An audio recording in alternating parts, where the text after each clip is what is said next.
Almarai Company, in collaboration with Competitive Manpower, is urgently hiring for the following exciting roles: Grade 1 mechanics, panel beaters, refrigeration technicians, lead mechanics, diesel plant mechanics, welders, and stainless steel welders. Why apply? This is a free recruitment with no application or placement fees required. Contact us today on 0721 506627 or 0733 392180. You can also visit us at Waterseas Plaza, Kikorok Road. Alternatively, you can send an email to info@competitivemanpower.com. Apply now. Limited slots available.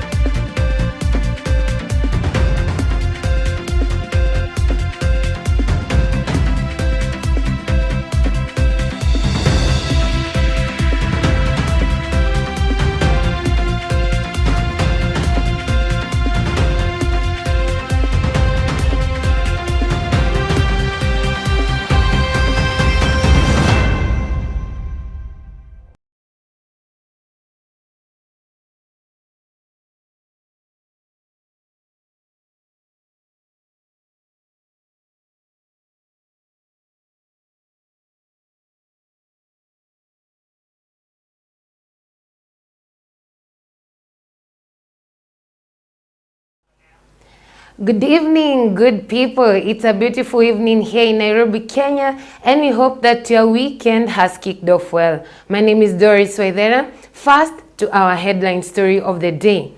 The Kenya Union Post of Primary Education Teachers KUPPET Kitui branch joined educators nationwide in a candlelight ceremony to honor the late Albert Ojwang. Now, led by Kitui Branch Secretary Kioko Mutua, KUPPET called for thorough investigations into Ojwang's death and demanded global protection for teachers.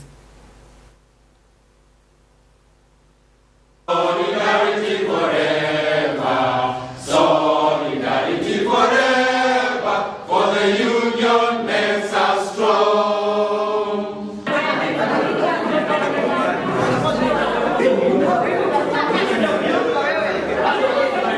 Na tumekusanyika hapa pia kukataa, kukemea hizo vitendo vya kinyama vyenye vilifanywa huyu mwalimu. Na tunasema maisha ya mwalimu mmoja ikipotea, sisi walimu tumesikiza sana na tumesikia kupoteza sana. Na tunaomba serikali na idara zote zenye zinahusika na mambo ya waangalie vizuri nani alitenda hiki kitendo, akamatwe na sheria ifuate mkondo wake. Now, in other news, President William Ruto officiated graduation ceremony of National Government Administration officers at the Kenya School of Government in Nairobi. The event featured vibrant cultural performances and a commemorative photo session with the president, graduates, and other school officials. Hundreds of officers, including assistant county commissioners, chiefs, and assistant chiefs, graduated after undergoing intensive training in leadership, governance, law enforcement, and public service. Ruto emphasized integrity, discipline, and constitutional fidelity in his address. Hello, how are you, Professor? Very good. Hi. Hello, Madam. How are you?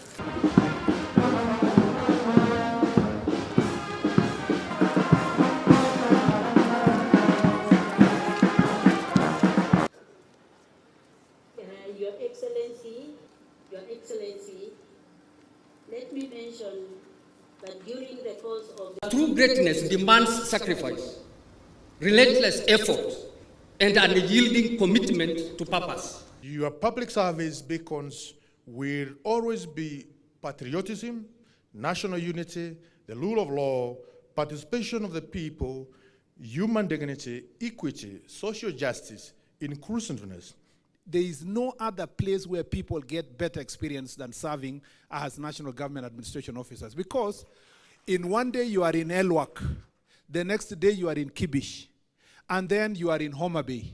Then you go back to Taita Taveta.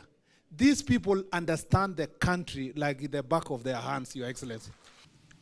The patriotism you demonstrate, the commitment to national development that I see in officers who make huge sacrifices, working in different stations across Kenya. It is not ordinary. It is not something to be taken for granted. You have my support. You have my commitment that we will continue to look at what we can do to make it possible for you to serve the nation better. There is no cohort of public officers that understand the unity of the nation better than yourselves. You serve in different places, serving different communities, serving different regions. You appreciate how important it is for us to be together as a nation. Mambo mawili ya muhimu kwangu ni umoja wa taifa letu la Kenya, kuhakikisha ya kwamba hakuna jamii ama sehemu ya Kenya inabaki nyuma. Tunatembea kwa pamoja. Na maendeleo katika taifa letu la Kenya inafika kila kona ya taifa letu la Kenya.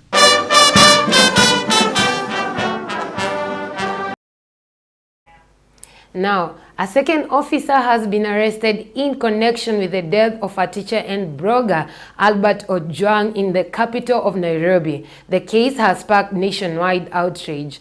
Albert Ojwang, 31, died in custody last weekend after being arrested for criticizing a senior officer online. The police initially said Ojwang had fatally injured himself by banging his head against a wall, but a government pathologist later found the wounds were unlikely to be self-inflicted. His death has ignited anger over a wave of abductions and heavy-handed policing in the country. On the arrest, we have arrested 2 police officers, and that is the OCS Central Police Station, CI Talam, and the D2 officer, the sentry guard, the person who was in charge of the cell. Mr. Ojwang died inside custody, the police station central. Because of the evidence we have so far, he was killed inside the cell. We also arrested 1 civilian. This is a person who was called to come and dismantle the CCTV. So he's in custody. We are processing this person, and in due course he will appear before court. The reason why we have arrested the OCS today equally is because he is a person of great interest. So we are not ruling out at this stage to say that there are people who we have already absolved or not. That will be determined at the conclusion of the investigations. We expect much more from these investigations. We expect to see more senior people taking responsibility. We expect to see people who are the masterminds of this heinous act that took the life of our brother taking responsibility. Still on the sad story of Albert Ojwang, family, friends, and community leaders continue to gather at Kokwanjo village in Homa Bay mourning the death of Albert Ojwang, a tragedy that has stirred outrage across the region. Albert died under mysterious circumstances while in police custody, and his community is demanding answers. Tears, prayers, and now fuel a powerful cry for justice. As the gatherings grow, so does the resolve of those left behind. And I quote, "Our son died in a place where he should have been safe." A family spokesperson said, "We are devastated but determined. We want the truth and we want justice." Apendo na nyakwama. Mani pendo na nyakwama. Mi pendo na nyakwama. Roma nyakwara. Baba dokelo koto kedala nyakwama. Mana rito kijmarito nyakazani nyakwama. Umoni gola ki nyakwama. Baba vilo miachemonge nyakwara. Bila kukosea, hawa wazee akina mama ambao unawaona kwenye nyuso zao wa hapa eneo la Nyawango, kinachowafanya wakimbie sana wakisikia ya kwamba wageni wameingia hapa ni kutaka kusikia ya kwamba mtoto wao amefariki. Ndio wamethibitisha, lakini ni nini imemuua? We are here to condole with the family and condemn in the strongest words so far the way our brother and our son Albert got his death. Our constitution allows us that there's freedom of expression, and when he expressed his opinion, that does not warrant his death. And we are calling upon the government and its machineries to speed up the investigation and give us justice that we deserve as a family. The government is here to give us protection, but not to take away our life. Above all, what Albert wrote in the X account has not been revealed. Let them reveal that so that we can know what he wrote that caused his death. We want to know that as a family. We are here to join the family of the late Albert Omondi Ojwang, son to Meshach Ojwang, who met his death in what was unclear circumstances, but what is now becoming clear to have been a well-planned and executed murder scheme. The postmortem confirms it. The chronology of events from this homestead where we are standing today, where the young man together with his family were sharing a meal together as families should, was taken, driven all the way to Nairobi. There are questions that we are asking. This is Kokwanyo, in Kokwanyo Kakilo ward, in Kabondo Kasipul constituency. We have police stations here. There's one in Mawego, there's one at Ringa, and if you didn't want to use those, there's one in Oyugis. There's even a court in Oyugis. We have got a high court in Homa Bay, at the headquarters of Homa Bay County. Why did we have to take this young man all the way to Nairobi? We are not going to implicate people for the sake of it, but we want the law to follow its course. However big, however small, whoever planned and executed this murder must meet the full force of the laws of Kenya. A massive fire broke out around 2 a.m. today in Barnabas near Nakuru after a fuel tanker exploded and ignited others parked nearby. 2 tankers, 2 trucks, including one carrying timber, were destroyed. Emergency teams responded swiftly and contained the blaze. No injuries were reported, but the Nakuru-Nairobi highway was temporarily closed. Authorities advised motorists to seek other alternatives. Eyewitnesses David Macharia urged Kenyans to be cautious during such incidents. Investigations into the explosion's cause are ongoing.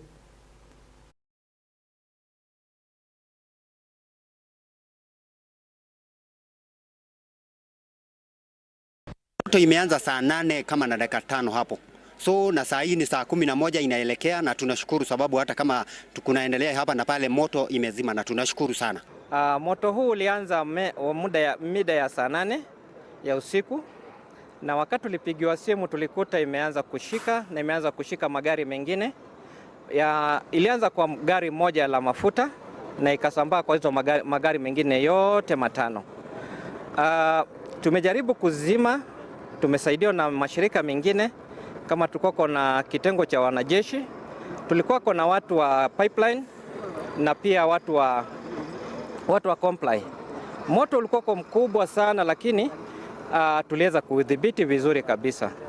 Majeraha ambayo yametokea baada ya moto kuzima, pakawa na watu wachache wanataka kufyonza mafuta kwenye gari, na mmoja wapo amepata majeraha, lakini si mabaya sana. Polisi wamedhibiti eneo na kila kitu iko shwari. The Pentecostal Voice of Kenya condemned the murder of Albert Ojwang in police custody, calling it part of a pattern of extrajudicial killings. Chair Apostle Peter Monyuru urged IPOA and other agencies to expedite investigations and prosecute those responsible. PVK is also calling for reforms in the security sector to end the cycle of police brutality and restore public trust. So the Voice of Kenya also demands that the government enacts and implements comprehensive statutory and policy reforms in the security sector that will put an end to these extrajudicial killings once and for all, and uphold the sanctity of human life. It is only by doing so that we will start to heal as a society and ensure sustained peace and stability in our country. We commend the Kenyan people, especially the Gen Zs, for being resolute and steadfast in agitating for our rights and demanding for accountability. However, as we do so, we urge all of us to maintain the peace and guard against rogue elements looking to take advantage to cause mayhem, chaos, and havoc in our society. Now on to sports, a sad story as Mama Mildred Wanyama, mother to football stars Victor Wanyama and McDonald Mariga, passed away peacefully on Saturday. She was a pillar of support and known for cheering her children from the sidelines. The Wanyama family, also home to professional footballers Thomas and Sylvester, and basketball star Mercy, is organizing her burial. Mariga paid tribute online, and I quote, "We announce with sadness the passing of our beloved mother," end of quote.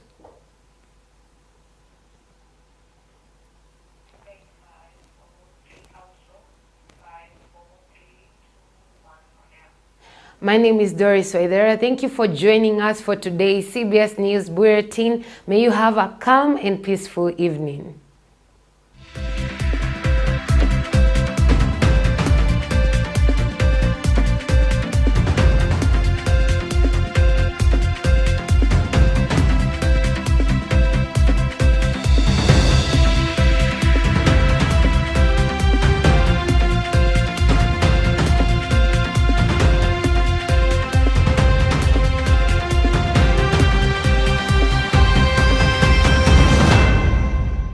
Team at AYTB in partnership with Competitive Manpower. AYTB is seeking qualified candidates for the following positions: technical advisor, QA or QC personnel, shop coordinator, report organizer, rotating equipment repair technician, valve overhaul technician, machining technician. Contact us today on 0721 5066 27 or 0733 392180. You can also visit us at Waterseas Plaza, Kikorok Road. Alternatively, you can send an email to info@competitivemanpower.com. Apply now. Limited slots available. Competitive Manpower International Limited is recruiting delivery riders in the United Arab Emirates. If you have a passion for the road and a desire to work in a fast-paced environment, then this is your chance. Don't wait. Send your applications to competitivemanpower@gmail.com. Want to apply in person? Visit our offices at Kiko Road behind the Casa Hotel, KCB River Road, Nairobi. For more details, call us now on 0721 506627 or 0733 392180. act, first opportunities are limited. Secure your spot today and start your journey as a delivery rider in the United Arab Emirates.